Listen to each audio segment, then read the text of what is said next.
morning and welcome to the morning meeting. After our amazing conversation yesterday with the ambassador, Dan and I decided to stage a coup, not to get Greenland, but to take over the show. Mark has been sent to Greenland. We will have a dispatch from him as our senior Greenland correspondent coming up soon. Until that time, we will continue the show as normal. Dan, could you kick us off with a little rendition of the daybook? Oh, absolutely. All right. Big day here. It's like reading out loud in class for the first time. All right. So Joe Biden will kick it off early for him, 11:30 a.m. He's going to do a briefing on the wildfires that continue to rage out in California. Then the great press secretary and the FEMA administrator at 1:30 will also brief, likely primarily on the wildfires. And then the White House announced that Joe Biden on Monday will give a foreign policy speech. Of course, he is at the State Department of all places, not a swing state or anywhere. Hello, Mark.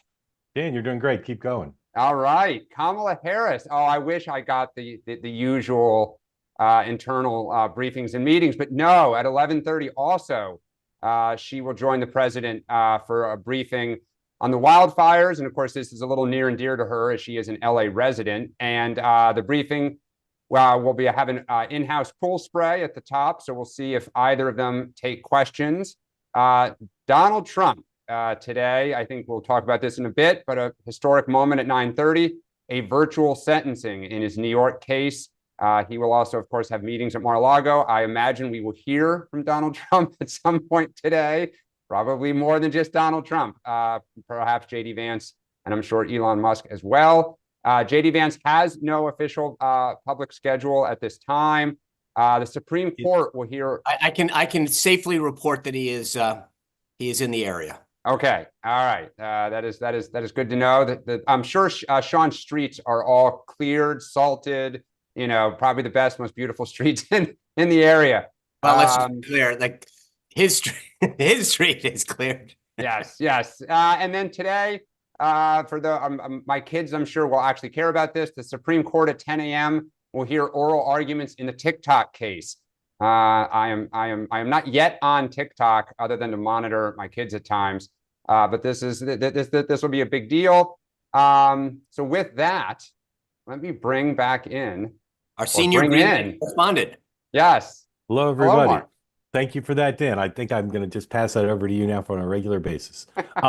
Thank you all for joining. As always, please raise your hand if you'd like to be part of the conversation. See a few hands up. I'd love to see more, including some new people. So if you're here on the two-way platform, and if you're watching on TikTok or YouTube, congratulations for finding the only way I know to spend the morning with Sean and Dan is to join the morning meeting. So thank you for doing that.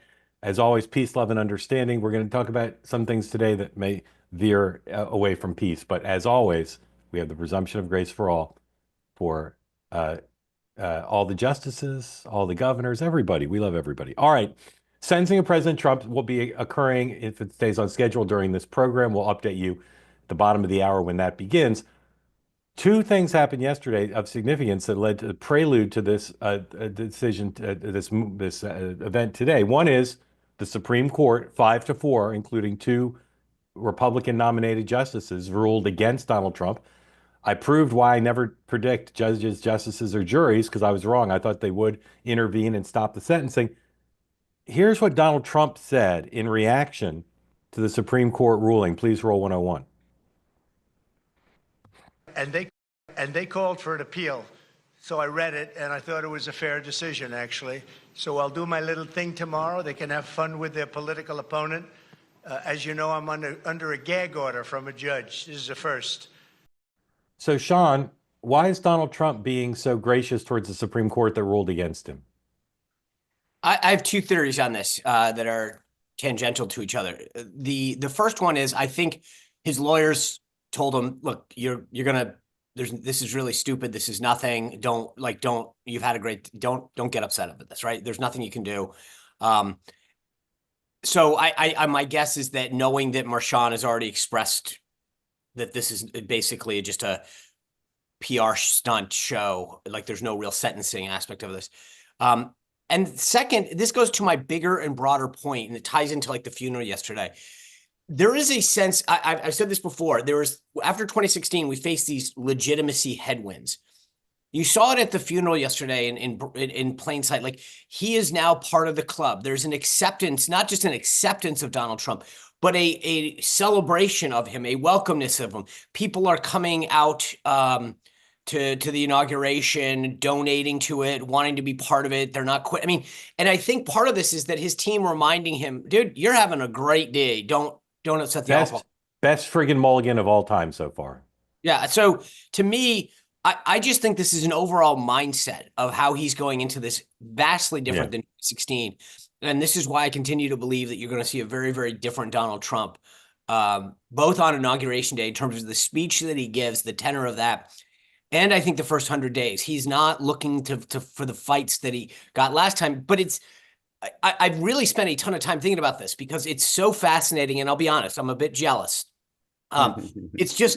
It's a different mindset. We were literally every day last time fighting the legitimacy argument that we're not real. We didn't really win. This time, it's like everyone's opening. No, let me open this door for you. Let me get you here. I'd love to have you at my event, right? And and I just think that is pervasive throughout his mindset, which is I don't need to fight now because I'm not fighting back against something. He was fighting back last time.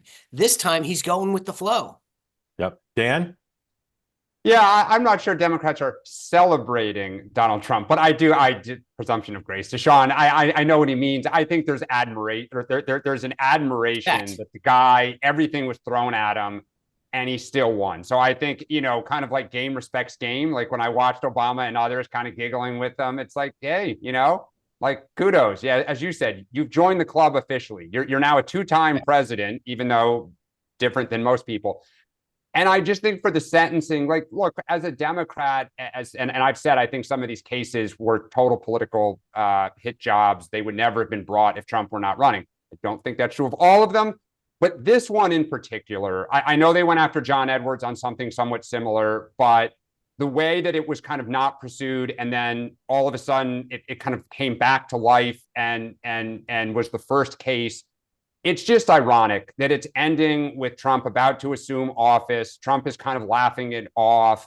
It has no teeth, right? There's not going to be jail time or anything of that nature. It's like they just want to say they did it. It'll be, an asterisk on the history book. But I think there is great irony here in how this is all ending. And it is unquestionable that it played a huge role in him winning this race. I mean, I think...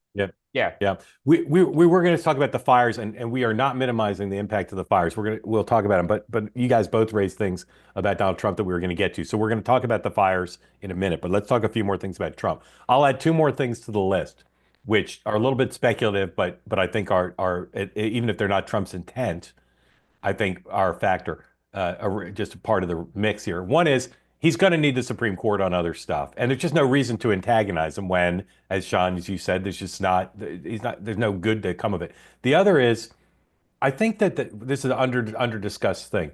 The MAGA outrage machine seems to have limitless capacity to be geared up. But the fact is it doesn't, right? You got to pick your fights. And gearing the MAGA outrage machine up about this, for all the reasons we said, it's just not worth it. And so I think he's saving all of that for the next 10 fights in which he will want the MAGA outrage machine to be geared up. All right, go ahead while we talk here about yesterday, Roll 104, remarkable series of events. And even some of the, not just the media on the right, but even some media on the left noticed the relationship, the reaction between Kamala Harris and when she appeared to be annoyed with watching Barack Obama and Donald Trump talking and laughing as you see them doing here, and the interaction between Jill Biden and Kamala Harris also very notable. But these two guys, who Barack Obama mocked Donald Trump over the summer at the convention, obviously no huge fan. Dan, how did Democrats look at Barack Obama yucking it up with Satan, fascist Satan, sitting there? How does Democrats see that? You left out Hitler. Yeah, sorry, fascist Satan Hitler.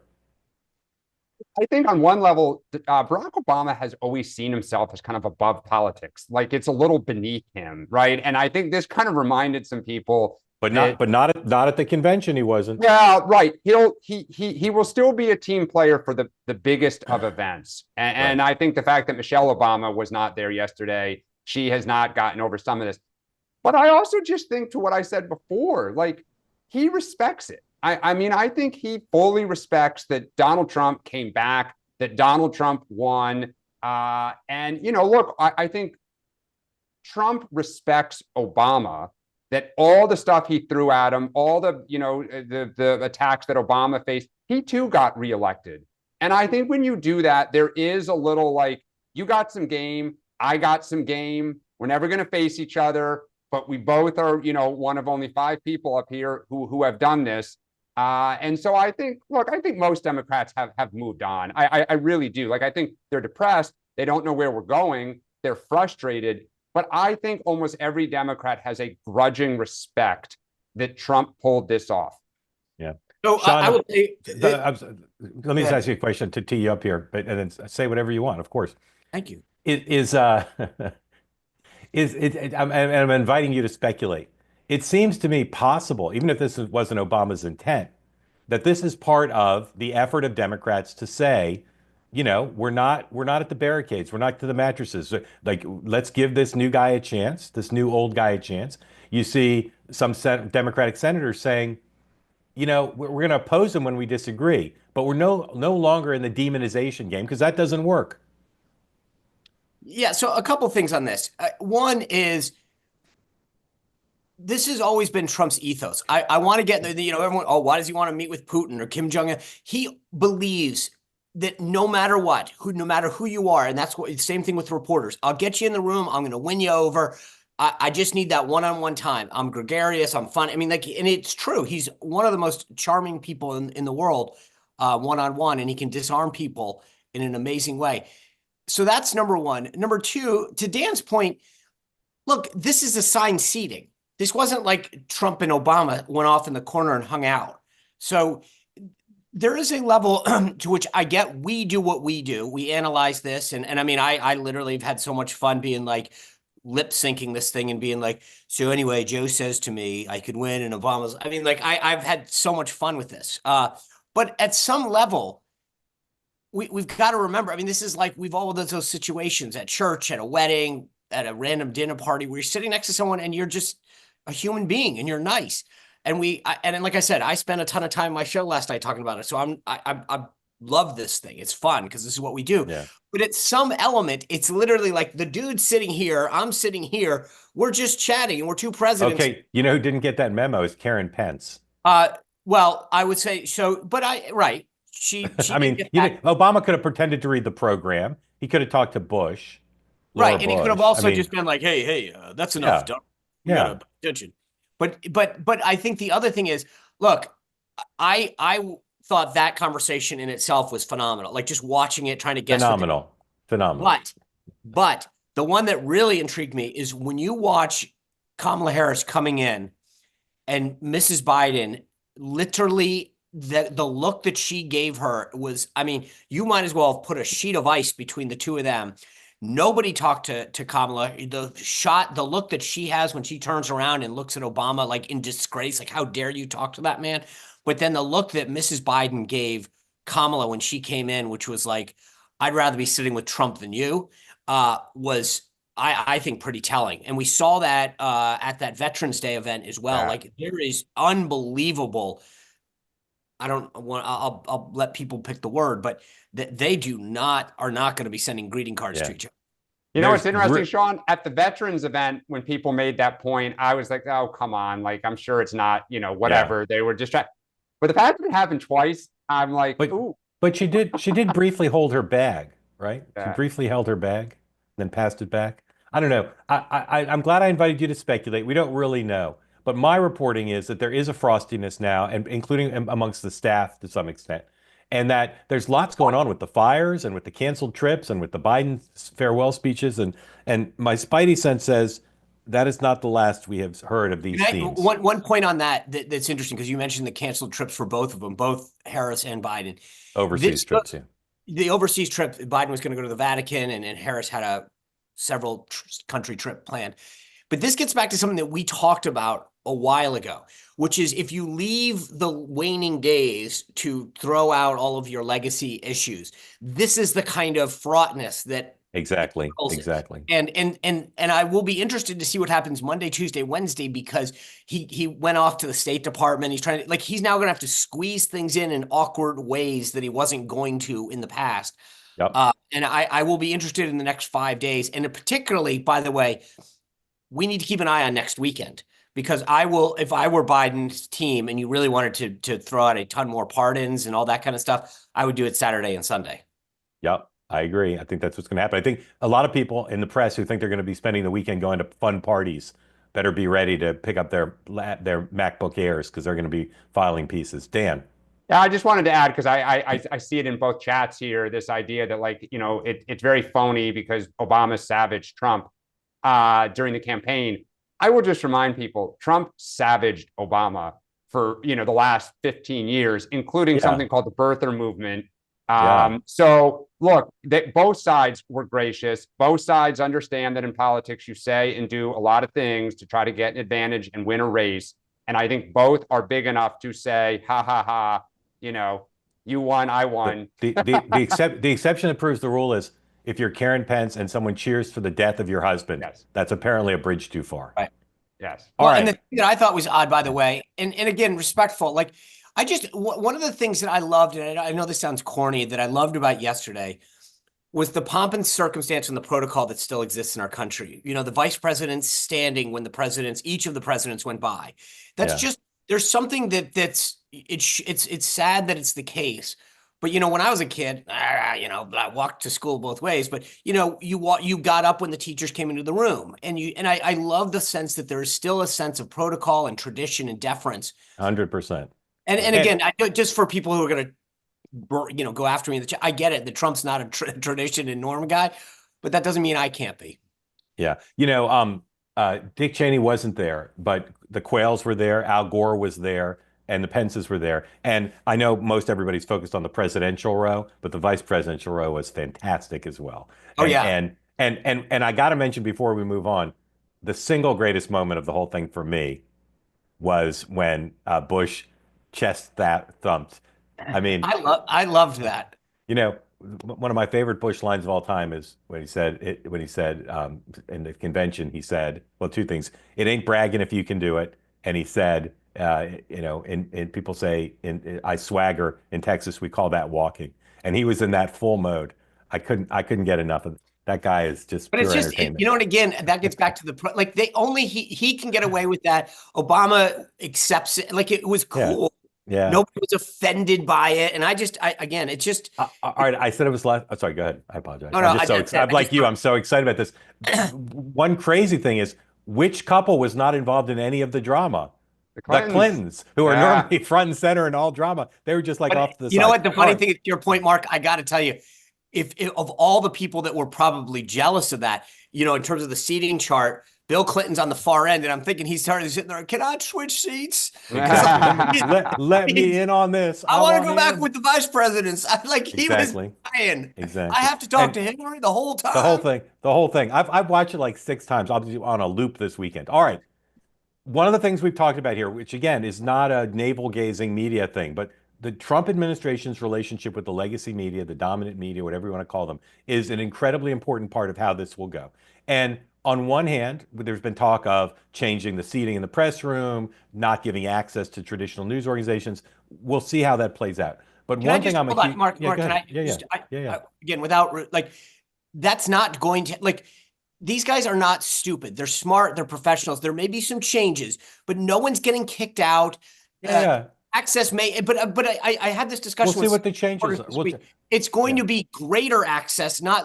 We literally let Corinne Jean-Pierre get away with taking away 400 hard passes from reporters. They will increase access. No question, it's going to be greater access. But will Trump go to the correspondents' dinner? Some people hopefully not.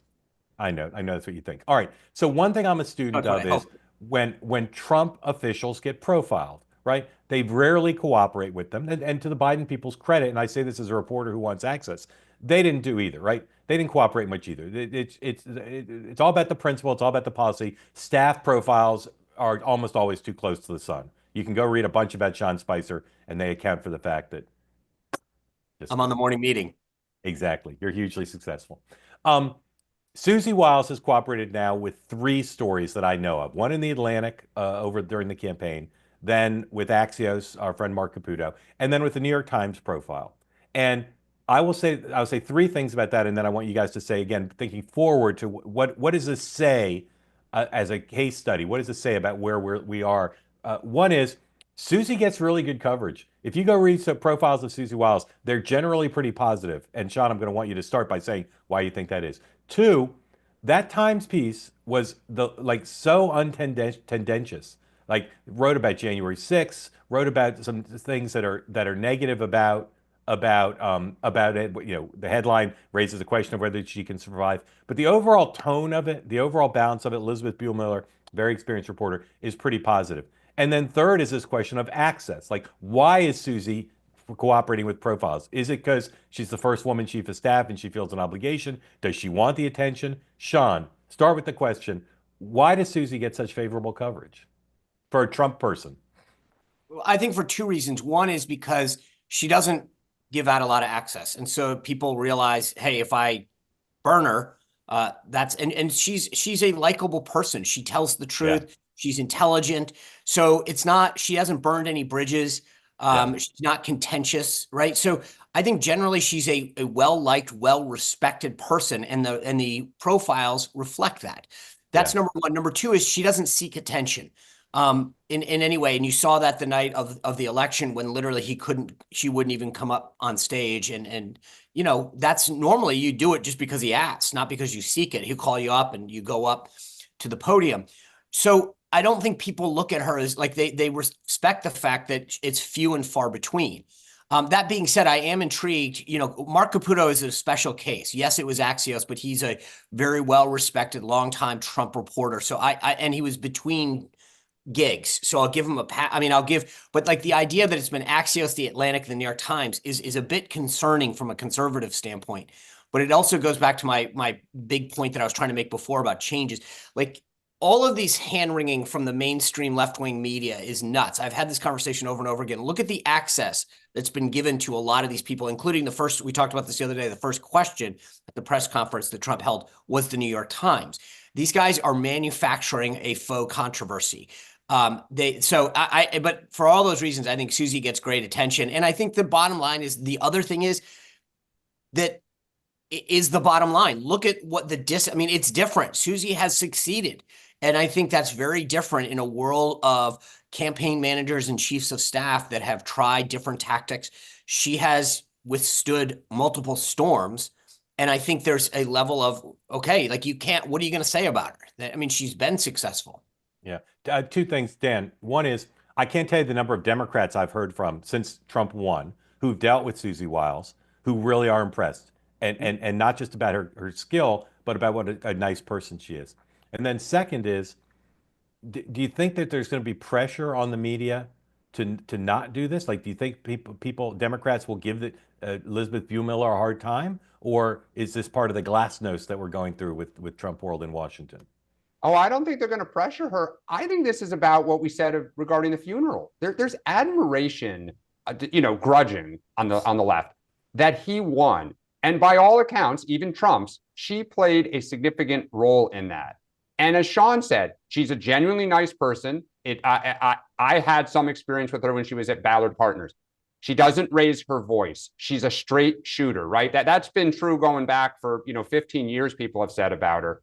And they were successful. I think taking out DeSantis, we've talked about this a little bit, was not by accident, right? It was just like an unbelievable takedown. The fact that he won the presidency as well. And so I think there's admiration. She's a good person. And they're trying to, why is she so good and why is she so effective? And that's something the Times or anyone else should be writing about. But let's just to be clear, the New York Times story, we're grading on a curve here. It's not a good story. It's a good story. Reflects, I think, accurate. 100% on the I curve. would not like the story. I mean, it brings up, so your question to Dan about like Democrats, like if you read that story, I think Democrats would be happy. They're pressing her on all these issues. She looks good in Trump world because of the job that she's done and the respect that she's earned. But the New York Times, I didn't look at that piece and go, wow, You know, this is I I- wouldn't I- put that on Well, my it's wall. not a puff piece, 100 but if you read Yeah. it, you'd say, okay, I get why she's effective, and Right. But I mean, this Right. gets It's the question that 100%. Mark was- It's 100% on the curve. If the first female White House chief of staff was for a Democratic president, she'd Right. be on the cover of Vogue. So Agreed. call me when Susie's on the cover of Vogue. I agree with that. Also, But it would. I mean, it's a footnote, right? Like, and again, I as a conservative, I think generally our side doesn't go around. We're not looking at identity politics. But the bottom line is the New York Times, which lives in that world, didn't highlight the. I mean, to your point, Mark, like she should be getting a profile every day saying this is like unbelievable accomplishment for women, and this really speaks to conservative movement and how they pick the best and they're successful. It was like a footnote because they have to begrudgingly admit these kind of things. yeah, what I would say to Republicans who are on here, and we have lots of people like Hill press secretaries watch our program sometimes. Think about if you want to get favorable coverage, fair coverage. Think about why does that Susie Wiles get that piece, right? Why is a Republican, a Trump supporter, does she get that piece? There are a lot of lessons embedded in that people can learn. Mark, Because can I just it ask should be you and the coverage Sean? should be more fair. Yeah, go ahead. Can I ask you and Sean a question here? Does Trump see that? And all these stories are about she brought calm and she's efficient. She kept the trains running. It was so much better than before. She's maybe going to be the most effective of all this. Does he read that and think, wait a second, she's getting a ton, or no, he's okay. He's comfortable enough in his own skin. As long as the results are good, and as long as Susie isn't trying to make money off of him, I think he's good with it. Sean? Yeah, first of all, I think the setup always matters. You know, I guarantee you, she went to him and said, "There's a New York Times story. They're trying to write this. I don't want to quote." I mean, like the one benefit that all of these folks have is that they've gotten to watch the past for season one, and so I think that you can go to Trump and say, "There's a story that's coming out. This is what they're doing." Da da da, and he probably told her, "Go do this. Say this." But again, Susie is not taking credit for anything that she didn't deserve. She doesn't come across as like trying to claim stuff. In fact, she plays it down. She talks about that she's the chief of staff, not the chief of the candidate. She plays this beautifully. I think Trump respects her and he knows that she's not seeking the spotlight. And that, to Mark's point, she's definitely not been paid what she deserves, right? I mean, she's actually gone out of her way to not grift off this whole thing, which is very unlike a lot of Trump work. Yeah. So I think he has the utmost respect for her. The thing that's embedded in the story that's most significant, if you want to understand the culture of Trump, which is applicability for the White House, is the part where it says she spends face-to-face with him every day, 2 p.m. to 7 p.m. 5 hours of a rolling meeting. I guarantee you people are walking in and out of there. There's getting off schedule a little bit. But that is the key to Trump. If you look at who got jobs and who didn't, most of the people who got jobs had the good sense to fly down to Palm Beach and spend as much face time with Trump as they could.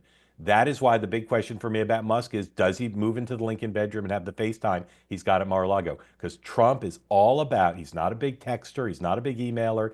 He does do phone calls, but his main thing is who's in the room. And if you're in the room and you're the bus boy or the elevator operator, you're going to have more of a say than the senator who's not in the room. That's just the way Trump operates. And Susie, the reason, Dan, that Trump doesn't mind all this stuff is 5 hours a day.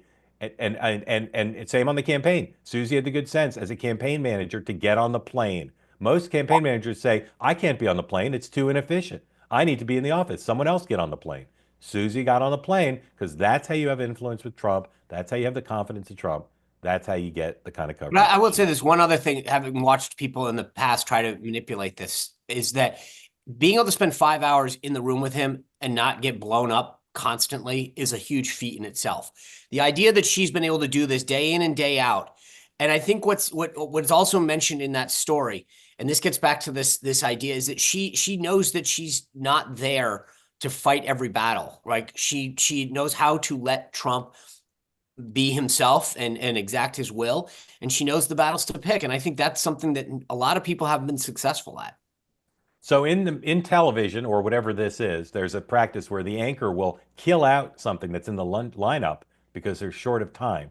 I'm killing out something that's incredibly important, which is there is historic foreign policy cooperation going on between Team Biden and Team Trump on Iran, on Russia. There's lots of really interesting things going on. Middle East. The Middle East, on the hostages. We're not going to talk about it, but it's going to be ripe tonight at 6 p.m. Eastern time. So join me on two-way tonight, because I've got a lot of reporting, which we'll do that. Because I do want to get to the fires, and I say not in a perfunctory way. We generally talk about politics here. We have talked about the loss of people's lives, their homes, their personal effects. It's incredibly tragic. And I don't want to give short shrift to that. And if people want to talk about that, we can. But I want to talk about Gavin Newsom. I have been skeptical when people say, oh, this is the end of his political career. First of all, I've been skeptical that he'll ever actually run for president. I don't think that's a sure thing. But I want to show you a piece of video that's gotten some play, but not everybody's seen it. And then I want you guys to analyze and see if you agree with me that he handles this so horribly on so many levels that I do think if he doesn't get better, this could really hurt his political future. Go ahead and roll tape. Governor, you got a second? Governor, I live here, Governor.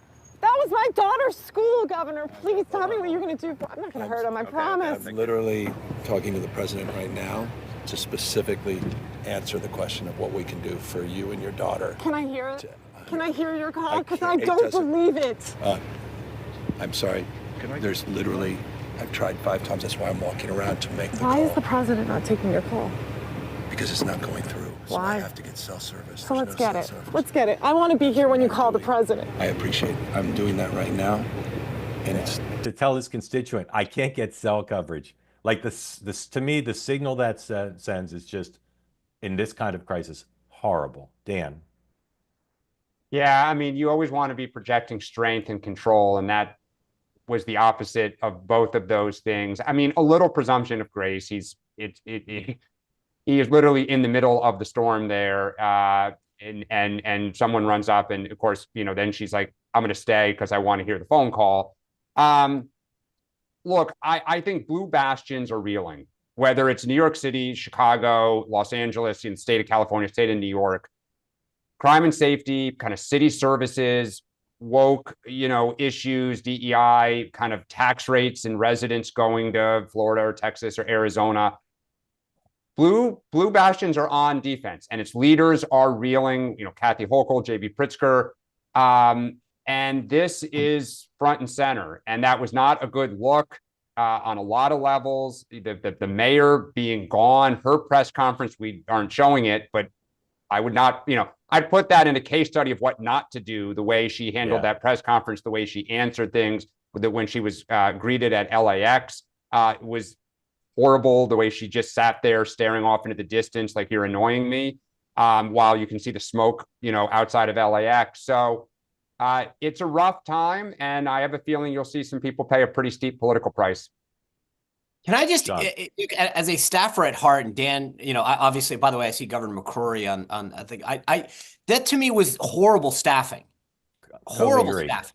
And I mean, I just was sitting there going, where is, and I'm not, look, we're analyzing the political part of this, right? So I feel for that woman. She's watching the governor walk by. I also think he looks like I kept thinking this is like a Will Arnett in part, it was horrible. Like, he looks, his hair's perfect. He's got the aviators. He's got the aviators on. Like, dude, for all of the people that you get nauseated by them coming in with their jackets looking like they're going into, a war zone. This guy looked like he was going onto a set in Hollywood. And it is so tone deaf for a guy that is normally so good at reading a room in a situation. And then to hold out the phone and to say, I'm trying to get the president, but I can't get us, like, it just, I don't know. And I really thought that a guy like Gavin Newsom has always impressed me with the showmanship, not the action, the showmanship. And this was an F. I just could not believe. I'll be honest with you. I thought when I watched that, I thought he would try to hug her and be like, I feel for you. Can I mean, like, that just jumped out at me at, like, be compassionate. This is what you do. And it was so bad. And then to Dan's point, the Karen Bass interaction in the airport was like, oh my God, just say you're getting asked to communicate a message to the constituents that you represent after being out of the country, and you can't say a word. Just say, that's why I'm rushing home. I feel bad. My God, I know how many people I've heard. I mean, This is like what we talked about during the campaign. This isn't tough. This is what you do. Well, I will say just on Karen Bass, this shows you, when you're one of 435 versus you're a chief executive and you're a mayor. I will also just say, and just two things quickly, because I know we're going to go to people. One, like I totally want to be really clear. As someone who was a Democratic fundraiser, I spent probably over a year of my life in my 20s in Los Angeles raising money. My social media feed is full of people literally showing videos of their houses gone. So I am completely empathetic on a human level for what is happening. But on the political level, Mark, you always say you don't know how someone will react until they're in the fire. One, here is, Republicans are going at him to some extent pretty legitimately. He's really struggling the way, Josh Shapiro struggled to respond to stuff. And the Democratic Party is not defending him, which is interesting when you think about kind of he might be a leader. There is silence within the delegation. There is silence from the vice president. So, when you see somebody hanging themselves sometimes, you just let the act go. And I find the internal Democratic politics equally as interesting. Totally agree. All right, we could talk more about this, but let's bring folks in. John, welcome in. I see you're from South Carolina. Thank you for joining. Where are you in South Carolina? Outside of Columbia. Yeah. How's Maurice's Piggy Park rebuild? Hey, All right, John, what's on your mind? Okay. Well, two quick things. First off, I wanted to give you guys some feedback, and this will be aligned to much of what you guys have heard. I think two-way is smart, it's interesting, and it's intellectually honest. And that's why I've become a big fan. Now, I miss Margaret Thatcher, so that will tell you my political view. But if two-way was to put on for an entire week that says, hey, we're going to focus on liberal policies and understanding the liberal mind and what they're trying to accomplish, I would watch it, meaning that I'm not looking for two-way to affirm me, but to educate, to enlighten. And Dan, if you were running for senator of my state or governor, or maybe even president, well, I would want to find a way to vote for you. Because again, I think you're smart, you're intellectually honest. I may end up voting for Sean Spicer, but I just really respect you. And I just wanted to share that with you. And then my question is, in 2016, I didn't vote for Trump because I didn't trust him. I just did not trust him. And I've been trying to understand the man. I think Victor Hansen has helped me the most. But I want to make 4 quick statements. And I would just like to know from you, especially Sean, am I on the right path? And there's 4 qualities that I think are true about Trump, that are more true about Trump than most politicians. And number 1, he's pragmatic. He simply likes things that work. Good policy is good politics. Good politics is good policy. Number 2, he's more of a happy warrior. He's like, of course we can. Of course we can eliminate the national debt, or at least get our annual fiscal policy in order. Of course NATO can pay their fair share. His tolerance for failure is low. So he's not going to rationalize 75,000 deaths away because of fentanyl. To him, he's not going to look at that as collateral damage. He's going to do something about it. And then finally, he seems to have grown. Like yesterday, he was asked, hey, all these billionaires are coming to see you and kiss. I think even Peter Doocy said, kiss the ring. Who's changed? Have you changed or have they changed? And President Trump's response was, well, maybe we both have. And so there's a little bit of sense of like humility that I'm seeing from President Trump that I really like. And so let me just stop there. And if I'm like Sean, if I'm just totally wrong, if I'm being, rose-colored glasses, I wrote down the pragmatic, of course we can, and grown. You said 4 things. What am I missing? Oh, his tolerance for failure is low. Okay. Tolerance for failure. Okay. I agree with your list. Specifically, I'll tee in on number 4, though, the grown thing. And I think that the answer he gave yesterday was 100% genuine. I think the leaders have changed. Dan mentioned this earlier. It's not just the leaders, but I think there's a legitimacy this time that's very different.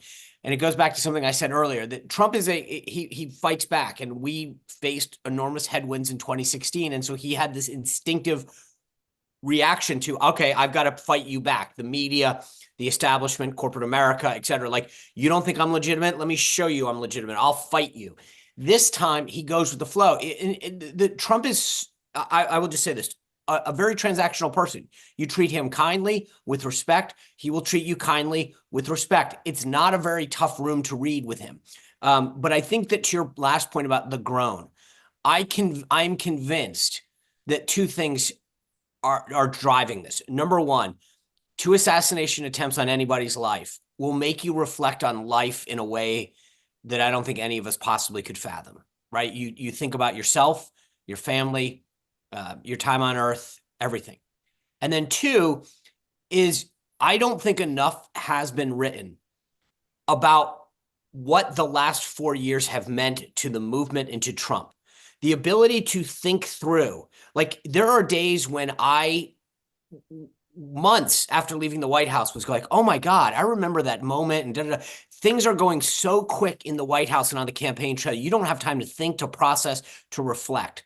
And over these last 4 years, Trump has seen clips of himself, the reaction to policies, and I think been able to say, oh, actually, if I do it this way, I can probably get more of what I want. And the ability to think about what the first term meant and how to do it differently, I think is going to have a profound effect on the next 4 years because he, unlike most presidents who are back to back, has had 4 years to think about how can I do this differently and better and more effectively in a way that politicians normally can't. Because when you're in Congress and you lose and then you come back, yes, to some degree, you keep your seniority, but the dynamic changes. When you're a chief executive, you can come back and say, okay, these are the people, the processes, and the policies that I want to implement differently. And so I think your fourth point to me is the most telling because he has grown. And I think for those main 2 aforementioned reasons. Yeah, John, brilliant list. And the only thing I'd add to what Sean said is Bill Clinton, same thing as governor of Arkansas. He won, he lost, he had time to think about it, and he came back and he was an extraordinarily, despite what President Bush said in the 92 campaign, he was an extraordinarily effective governor. And it's a massive advantage to have the job, lose it, think about how to do it differently, and to come back. Dan, anything you want to say besides my sympathy to you because you will have to spend the weekend with your kids mocking you for John's premise that you could be president. Besides that, anything you want to say? My family humbles me every day on many levels. No, you guys both said it. Both said it really well. And John, just thank you for the kind words and for John, watching the show. Thank you. Yeah, Yeah, John, and Mark, thank you. and Mark, and keep up the good work, Mark. Thank you. Okay, John, thank you for joining. We'd love to have you. Please come back regularly. Much appreciated. All right, let's bring in Governor McCroy. Want to hear what's on his mind, but also would love to hear his analysis of Governor Newsom, because you've been the victim of bad staff work and of upset constituents. So what's your take on that? And well, actually, Governor. During hurricanes, I almost won a re-election because of the hurricane. But I've as a mayor and governor, I've dealt with a 100-year flood, the 100-year snowstorm, a 100-year hurricane, you name, a 100-year drought. The 100 years are going to come while you're in office, no matter where you are in the world. It's going to happen, and you better be prepared for it. And I must say, the politicians in California, and I'll say also the politicians in Louisiana during the tragic terrorist attack, I've never seen worse communications from elected officials. Never, in both of them. They aren't acting as a team. They're all trying to get their own sound bites in. Right now in California, the governor and the mayor and the county executive aren't meeting together. That's unheard of. That's unheard of in tragedies like this. So there's a lot of blame to go around. And communications is usually where the breakdown is. DeSantis is one of the best communicators I've ever seen. He doesn't have deer in his headlights. He acts in command. I give him a lot of credit. I do want to bring up a name, and I don't mean to be insensitive, that we all need to think of, and that's Sam Kinison. Remember the comedian Sam Kinison who says, "This is sand. Food doesn't grow in sand." Well, LA and that part of the country is a desert. And you have to anticipate when you live in a desert, you're going to have the winds come across the mountains from another desert and cause these major fire hazards. Same thing in North Carolina mountains, by the way. I live on a river in the North Carolina mountains. I knew sooner or later we're going to have a flood. I didn't know it happened this year, the 100-year flood that we had. But you have to prepare for it. But the blame game, you have to also be very careful because we're all to blame. Some of this is common sense. For example, as in Hollywood and Malibu, people planted trees to protect their privacy. Well, trees burn, and they'll burn your house. And so there are a lot of things we as individuals can do also in preparation. You can't always depend upon the government to save you with unrealistic expectations. And I think that's what we're setting for some of these politicians, and some of it's their blame, is we're setting unrealistic politicians. If you live in Buffalo, it's going to snow. If you live in Florida, you're going to have hurricanes. If you live on the North Carolina coast, the sand moves. The mountains the same way. If you live in Oklahoma in a mobile home, you're going to have some problems. And it's a part responsibility of both government and your leaders in preparation, but also of the individual. And I don't think we're making that point enough in media or as among the leaders. It's a combo plate. And more than anything, you got to act as a team. And that's not what the governor is doing at this point in time, getting out of a black limo. So there are a lot of lessons learned here, but I don't think the media is covering it as well, explaining the big picture. And this is not new, by the way. It's been happening for centuries. Yep. No, I agree with all that. Very smart. Dan or Sean, reaction or questions for the governor? I guess here's my question for you. When you were governor and mayor at first, did you just, I mean, and I'm saying this like, did you, when your first major crisis happened, was it baptism by fire, or were you in some way prepared or practicing for a crisis, right? And I say this because there's a great professor up at Columbia named Vincent Cavallo, who has done a lot of studies on politicians preparing for crises. And it's just, to me, it's always interesting to see if it's just, okay, well, we dealt with it head on when it came and we got lucky to some degree, or was it, hey, we were preparing for this from day one? That's a great question. First is, you either have the instincts to deal with a crisis or you don't. And some of us do, and some people don't. Some people are good at other things. Second is, you do need to be prepared with the skills. I happened to work for Duke Power Company before I was mayor, so I dealt with snowstorms in my 20s at the 24-hour answering service, so I knew how to deal with people who were desperate. That helped me as mayor for 14 years. As governor, in my first month as governor, I was forced to go through by a great emergency operations director that I hired. He said, "Hey, Governor, I need to put you through a 2-day training program, a simulation." And I went, I don't need that. I've been a mayor for 14. He says, "You're damn going through the simulation, and we're bringing the whole team from North Carolina into the simulation so we know our roles and responsibilities. We know the communications. We know the parts of the state that are going to get. We know who makes the decisions about pre-positioning material and things of that nature." It was the best thing I ever did, was going through that training in my first month in office. And the ego of these guys getting elected, I don't need that. Yeah, you need it. And you probably need retraining with a team. You need to have the whole team in a room doing this. And you might need to ask the question, including, by the way, sometimes the president needs to go through this training too. You know, remember Katrina, which was a disaster in communication. So I hope I answered your question. Yeah. You either have the instincts or you can get trained. And politicians shouldn't exempt themselves from being trained. Yeah, I mean, you just made a series of points that I hadn't thought about. You know, one, that the team in California has not been together. Now that you said it, it's like, my gosh, you're right. And two, I think going back to I think it was Jeb Bush who really made sure Florida was ready for hurricanes. Part of it was he was getting ready for re-election and stuff. But Florida has seen for the last 20 years, the Florida Republican governors very well. They're ready, as you say, the positioning and everything. So does that come from, I assume, the governor as the chief executive of the whole state, with their FEMA person or whatever California calls it, your mayors? Would you be the one to say, "Hey, we see this, it started, let's all get together"? So it would be Newsom then that's dropping the ball here. Absolutely. I think too much emphasis has been put on the president, frankly, with some of this stuff. It's the governor that requests the federal help. It's the governor that contacts the mayors and the county commissioners and the schools and everything else.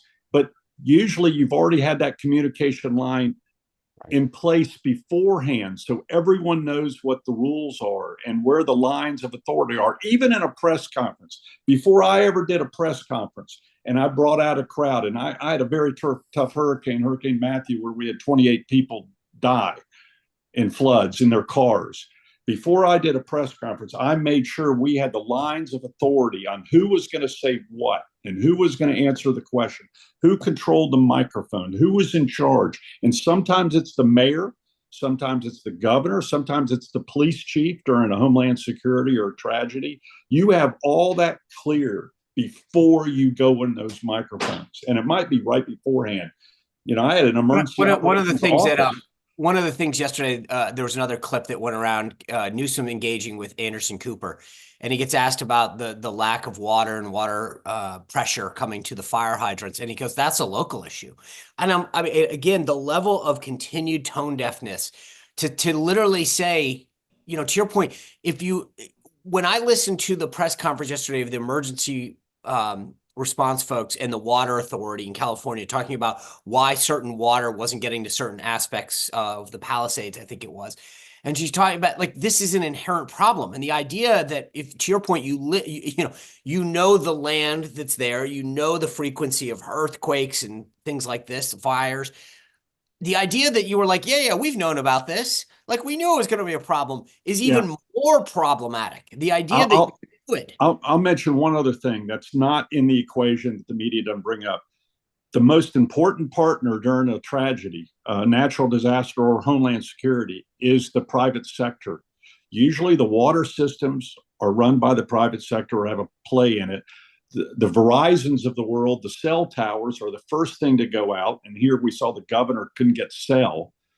Those are the first thing. The people on the phone are the utility companies, or is the first call you make in natural disasters. Or Elon Musk to get Starlink up. Starlink. Exactly. I'll just say there are a few absolutes in politics and media. No governor should ever blame the locals. Just never should. Just there's nothing to it. The governor can be there, but you put the mayor in charge.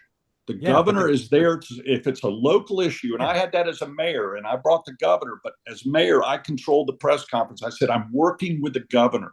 Yeah, but I'm saying just as a PR matter, the governor shouldn't say the hydrants are empty, but that's a local issue. And by the way, all working together to fix it.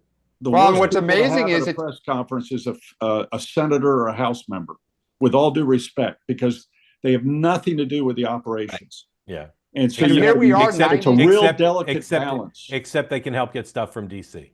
Well, you do that in a you have that prearranged, and again, you set the rules. You're in charge, and sometimes it's the police chief that's the lead person, or the fire chief.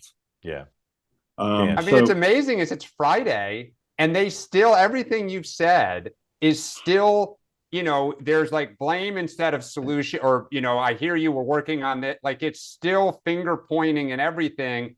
And the same party controls everything, right? I mean, that is just. And that as my friend Sean Spicer would say, that cannot be understated. It's just the market. If you've got one party rule, if everybody's in the same party, there's no competition for ideas. There's no competition for innovation. You're just not going to have government that's as responsive.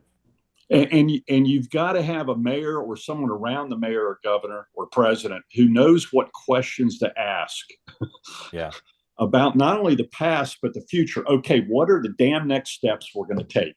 Yeah. But you know, the funny thing is that like, I don't like some of these things, and Governor McCroy pointed this out, but like when Ron DeSantis comes out, no matter who you are, what side of the aisle, I've got family in Florida and have been through now several hurricanes. The response in Florida is so coordinated, so fine-tuned. The before, the during, and the after, and it's such a contrast to what we're seeing now. This is a basic level of competence. The idea that your fire hydrants aren't putting water out. I mean, you know, it's just, to me as a mayor, how have you allowed that to happen? It's mind-boggling when you start to hear about this basic necessities.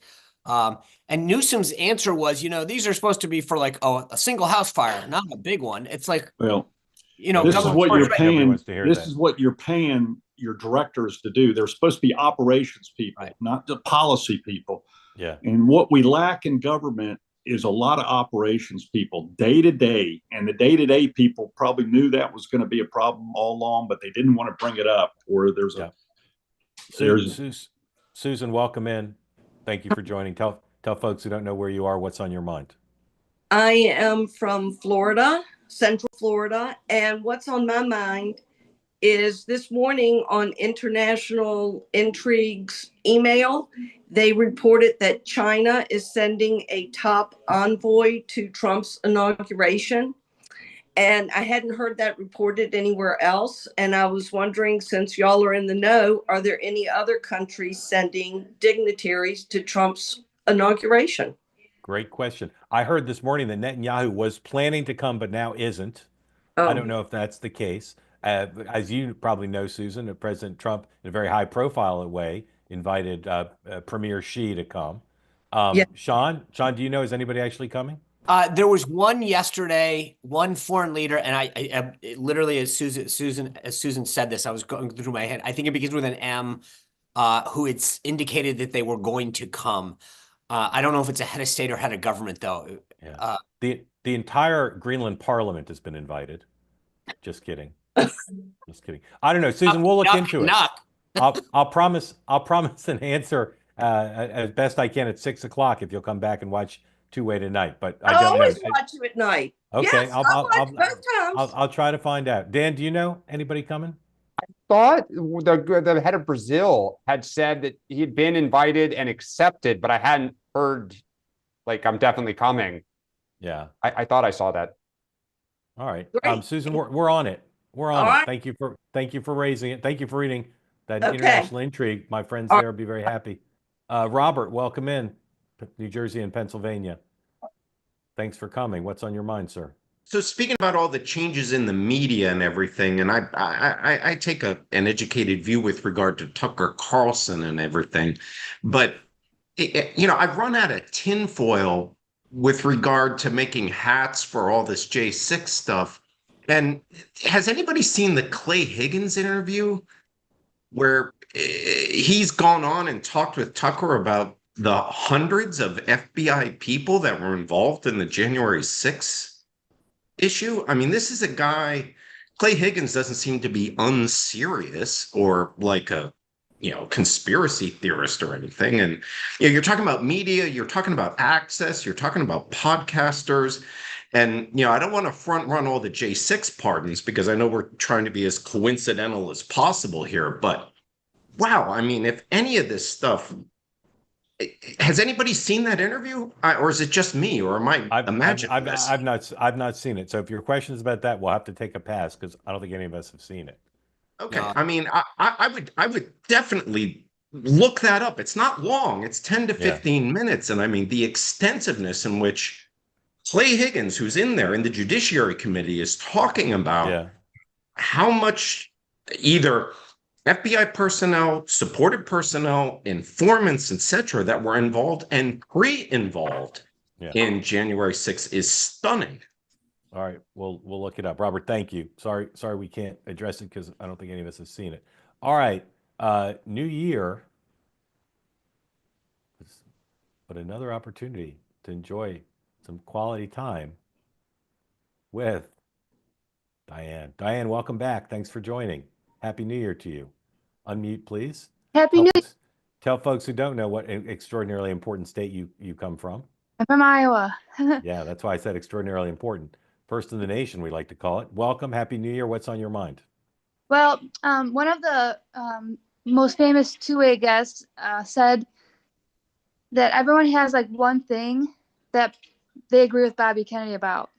Yeah. But in my experience, it was one thing, but then the more you start to learn about the thing you're interested in, it bleeds into other aspects. And something was mentioned a couple times on your shows yesterday that's been on my mind since November, and that is the farming practices. And that's kind of like a sacrosanct thing here in Iowa, is the Iowa farmers. And I don't know that it's ever really been discussed, at least not from the right. But the chemicals that are being sprayed and that are ending up in the food, but also in our environment, I think will no longer be like glazed over and is actually going to face some scrutiny. I don't think it's going to be in time for the nominating process necessarily, but or the confirmation process necessarily, but likely by the time they're spraying it this summer, I think that people might be more upset about it. I've never been a big environmental person, and it's just one of those things that's like, oh yeah, clean air, clean water, and the salamanders that are going extinct, I just don't care about. But the clean air and clean water thing is not a negotiable. There's no wiggle room there. And so I'm finding myself a little bit like maybe embarrassed for not caring that much about the environment previously, when a lot of our liberal friends have, you know, tried to talk to me about it. I'm just like, whatever, you guys. But yeah, I'm just interested to know what you guys think. Will the other cabinet secretaries of like agriculture and the EPA be getting involved with this Make America Healthy Again movement? Because Diane, I think that be the diamond of President Trump's legacy is going to be protecting the future children of our country from chronic disease and the suffering. Yeah, Diane, it's a great point, and I know you've talked to us about it before, and we've talked about it here, is will he be confirmed? How much influence will he have? And will President Trump really embrace what's necessary for this? And as you said, clean air, clean water, healthy kids, those shouldn't be partisan issues, right? Those conservatives should be every bit as much for those as progressives are. Sean, is MAHA going to be a big part of MAGA? I hope so. I think so. I think the point that Diane's making is well said. The more that you pull these threads, sometimes you start to realize, she mentioned soil, and you start to hear about what's going on in terms of the food that we're growing. The one thing I will just say, Diane, that's fascinating, and this, like, you think about it, we all complain about China, but then we want to buy all of our goods from them because it's a lot cheaper and we don't want to pay more for stuff, right? So there's always this back and forth. And it's the same thing with food. You know, when you think back 30 years, and I'm not going to belabor this, but like, you couldn't get certain vegetables and fruits during certain seasons because, well, they weren't in season. We've been able to technologically GMOs and other things have allowed us to have a longer growing season, or to keep things preserved for a lot longer. And so we want fresh strawberries in the middle of the winter, but now we're finding out what the cost of that is, right? In terms of our health and in terms of the environment. I hope that there is a greater discussion on this, because again, it goes to longevity of our planet. It goes to longevity of our lives. And so I hope that we get a lot more of this, because like you, I find myself going down countless, very, very deep rabbit holes on a lot of these issues that and I feel like we just didn't know about them, or we didn't want to know about them, or the information wasn't out there. But for whatever reason, I'm intrigued by it. I'm fascinated by it, and I hope you keep an eye on it and keep telling us what you find out. But Iowa's a great piece of this, because there's so much that comes out of there, and the rest of the area throughout the country that grows so much that we fuel ourselves on. We just take it for granted in a lot of ways. Well, and about that, Sean, like, one of the things I don't think people realize, we always talk with the Iowa farmers, we grow a lot of pork, or we raise a lot of pork, and there is some beef, but most of what you see, it's actually just soybeans and corn.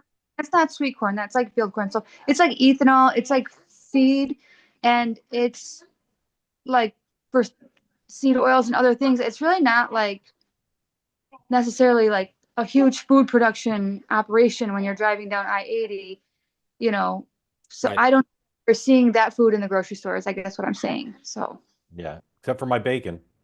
Yeah, well, the bacon. I think the big thing, though, is it is going to be the issue of cost with this, right? I mean, I'm a health nut. I am all for this.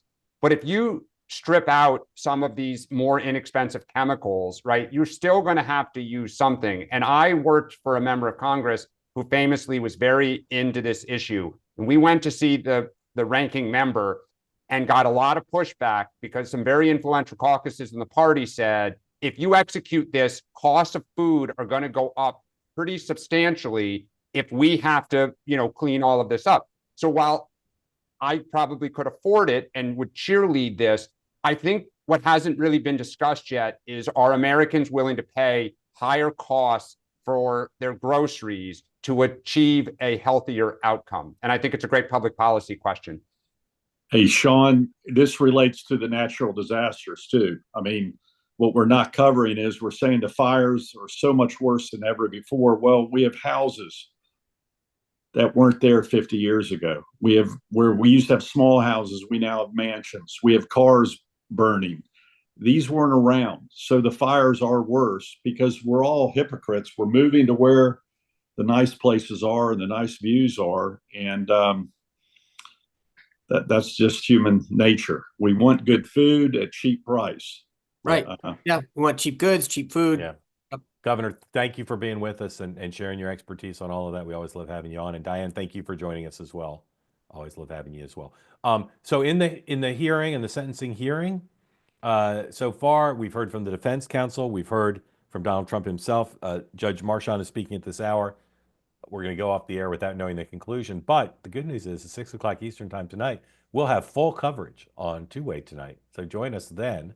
And this program will be back Monday, 9 a.m. Eastern time. Dan, don't worry, we'll get to you both. 9 a.m. Eastern time Monday, 9 a.m. Eastern time. So we look forward to seeing you then. Dan.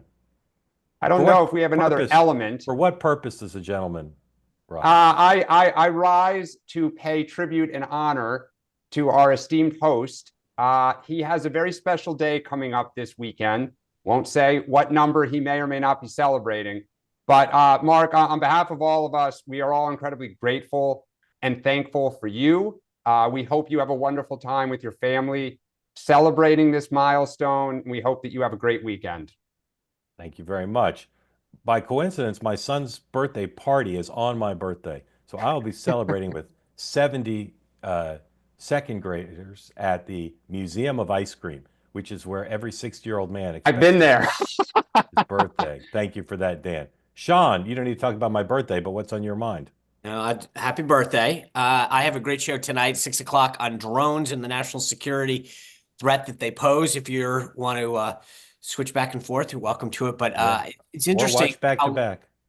How little coverage, not just drones, but UAPs and UFOs have gotten. And we've got a great discussion coming your way about why the government doesn't know more, or do they, and they're not telling us. Yeah. Donald Trump did a 20-minute photo op with Peter Doocy yesterday.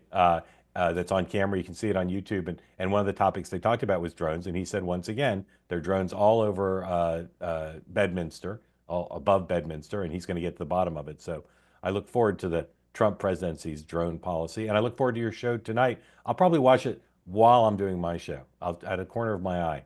That's nice. I love the clicks.